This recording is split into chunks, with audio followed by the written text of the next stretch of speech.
গার্লফ্রেন্ডটার নাম কি? আমি তো ছবি ওঠাই না। তুই ছবি উঠাস না বললে হবে? আমার ফ্রেন্ড এই মাত্র আমাকে ভিডিওটা পাঠাইছে, তুই ওর বাইকের পিছনে দাঁড়ায় দাঁড়ায় কি পোজ দিয়ে ছবি তুলতেছস, এগুলো কি আমার দেখতে ভালো লাগতেছে? আমাকে বিশ্বাস করো না? আপু দেখছে কত লয়াল। দেখতেছি আপনি আরো চাপ দেন, আরো চাপ দেন। আমি বিশ্বাস কিভাবে করব? আমার কাছে প্রুফ আছে, ভিডিও পাঠাইছে ও আমাকে। কে দিছে তোমাকে ভিডিও? আমার ফ্রেন্ড সাকিব দিছে। আচ্ছা শোনো না, সরি আমি হ্যাঁ ছেলে ফ্রেন্ডের সাথে বের হয়েছি, বাট আমি তো বাইকে উঠি। কি কি বলতেছিস তুই?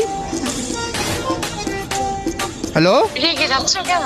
রাখবো না এটা, মাত্র আমি শুধু একটা প্র্যাঙ্ক কল করছি তোকে। কি কি মানে কি? তুই কি তুই না প্রতিদিন বলো ছেলে তাহলে মেয়ে সাকিব- ফ্রেন্ড বলে বলে কি তুই ছেলে ফ্রেন্ডদের সাথে বের হস?